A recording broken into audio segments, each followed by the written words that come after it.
ناظرین، یہ کتاب جس کا ٹائٹل ہے قصص الانبیاء اور جس کے رائٹر ہیں حضرت مولانا عبد المنان صاحب، ناظرین اس کتاب کے اندر حضور اکرم صلی اللہ علیہ وآلہ وسلم سے لے کر حضرت آدم علیہ السلام تک تمام انبیاء کرام کے قصے، سچے واقعات قرآن و سنت کی روشنی میں، قرآن و حدیث کی روشنی میں لکھے گئے ہیں، درج کیے گئے ہیں، ہم آپ تک پہنچانے کی سعادت حاصل کرتے ہیں روزانہ کی بنیاد پر، کم از کم ایک یا ایک سے زیادہ۔ آج کا جو ہیڈنگ ہے وہ ہے بیان حضرت سلیمان علیہ السلام کا مبتلا ہونا رنج میں بعض صعون تقصیرات کی وجہ سے۔ ایک ایسا یعنی ایک قسط دے چکے ہیں آپ کے سامنے، یہ دوسری قسط ہے اور اس کا پیج نمبر ہے 322۔ ہماری کوشش ہوگی کہ روزانہ کی بنیاد پر کم از کم ایک یا ایک سے زیادہ ویلاگ آپ تک پہنچایا جائے،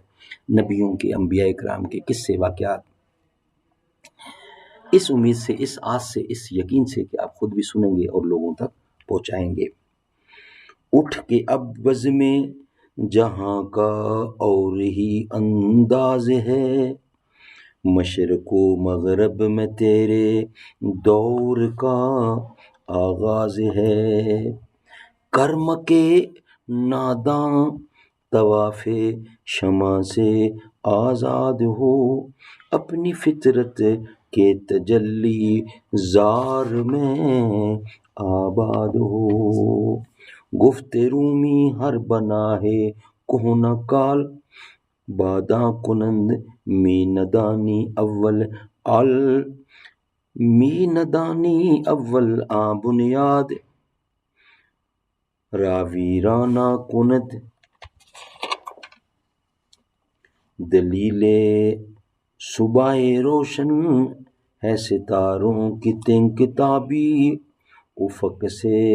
آفتاب ابھرا گیا دور گراں خوابی، تیرے سینے میں ہے پوشیدہ راز زندگی، کہہ دے مسلمان سے حدیث سوز و ساز زندگی، کہہ دے سبق پھر پڑھ صداقت کا، عدالت کا، شجاعت کا، لیا جائے گا تجھ سے کام دنیا کی امامت کا۔ ناظرین، اس کا بقیہ حصہ بیان حضرت سلیمان علیہ السلام کا مبتلا ہونا رنج میں بعض صعون تقصیرات کی وجہ سے۔ پس اے مومنو یہ بات متحقق ہے، تحقیق شدہ ہے، کنفرمڈ ہے کہ جن نیک مرد کے گھر میں بد عورت ہو اور اپنے شوہر سے چھپا کر گناہ کے کام کرے، خواہ وہ اعلانیہ خواہ مخفی، تو لازم ہے اور واجب ہے کہ عورت کے گناہ کے باعث اس کے شوہر پر آفت نازل ہوگی اور اس کا خاندان بھی ویران ہوگا، جیسا کہ استاد شیخ سعدی علیہ رحمت نے فرمایا ہے۔ ملاحظہ فرمائیے، زن بد در سراہ مرد نیکو، ہمدری عالم است دوزخ۔ اور اللہ تعالیٰ اپنے کلام مجید میں فرماتا ہے، قال اللہ تعالی، تحقیق آزمایا ہم نے حضرت سلیمان علیہ السلام کو اور ڈال دیا ہم نے اوپر کرسی، اور ڈال دیا ہم نے اوپر کرسی اس کی کہ ایک دھڑ، پھر اس نے رجوع کیا اللہ تعالیٰ کی طرف۔ پس معاملہ یوں تھا کہ حضرت سلیمان علیہ السلام جب استنجے کو جاتے تو خانم اپنے ہاتھ کی نکال کر ایک خادمہ حرم کے حوالے کر جاتے تھے، کیونکہ اس انگوٹھی پر اسم اللہ یعنی اسم اعظم اللہ تعالیٰ کا تھا۔ سبحان اللہ۔ حضرت سلیمان علیہ السلام جب استنجا کو جاتے تو خاتم اپنے ہاتھ کی نکال کر ایک خادمہ حرم کے حوالے کر جاتے تھے، کیونکہ اس انگوٹھی پر اس میں اعظم اللہ تعالیٰ کا تھا، اس لیے وہ اس کو استنجے کے وقت اپنے ساتھ نہیں رکھتے تھے۔ ایک دن مرض الہی سے ایسا اتفاق ہوا کہ جنوں میں سے ایک جن نام اس کا سغرا تھا، ایک جن جس کا نام سخرا تھا، اس نے صورت و شکل حضرت سلیمان علیہ السلام کی بنا کر اس خادمہ یمینیہ سے جا کر انگوٹھی لے کر اپنی انگلی میں پہن کر تخت پر جا بیٹھا، اور جن سب کے سب اپنے اپنے عہدہ پر فائز تھے، جیسا کہ حضرت سلیمان علیہ السلام کی ملازمت میں کھڑے رہتے تھے، ویسے ہی اس کے سامنے بھی سب آ کر حاضر ہوئے، اور اسی طرح سے پرندوں نے بھی آ کر اپنے اپنے پروں سے سایہ کیا، اور وہ سخرا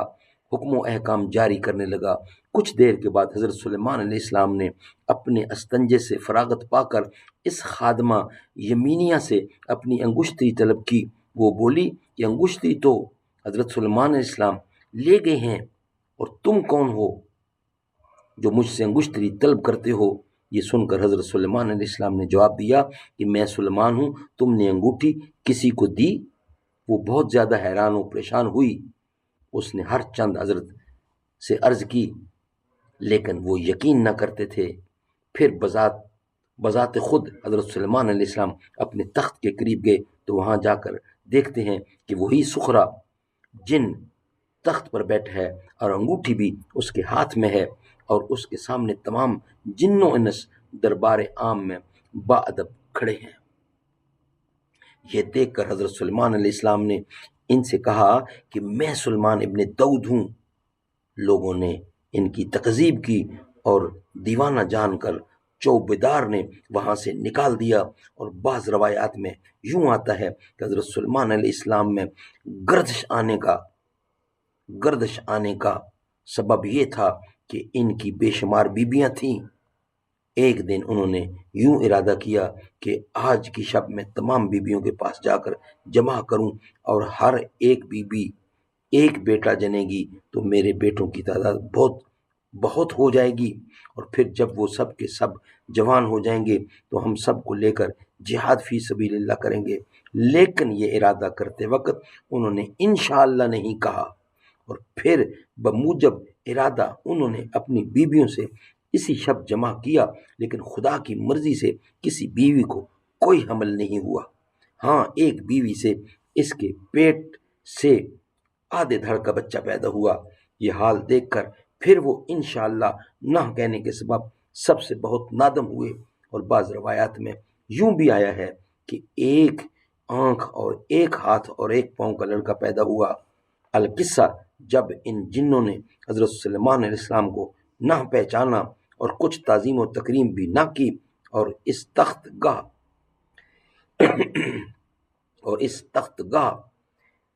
سے باہر اور اس کو تخت گاہ سے باہر نکال دیا، پس وہاں سے نکل کر بیت المقدس میں جا کر 3 دن تک سجدہ میں پڑے روتے رہے۔ پھر بے طاقتی سے مارے بھوک کے مسجد سے نکل کر کسی بنی اسرائیل کے گھر جا کر کھانے کو مانگا، لیکن کسی نے بھی ان پر کچھ التفات نہ کیا، یعنی یقین نہ کیا۔ ناظرین، یہ ولاگ ہم یہاں کلوز کرتے ہیں۔ انشاءاللہ اس کا بقیہ حصہ آپ کے سامنے رکھیں گے، کیونکہ ابھی تحریر باقی ہے۔ نیکسٹ ولاگ میں اس کا بقیہ حصہ ہم آپ کے سامنے رکھیں گے۔ یہ ولاگ ہم یہاں ہی مکمل کر رہے ہیں۔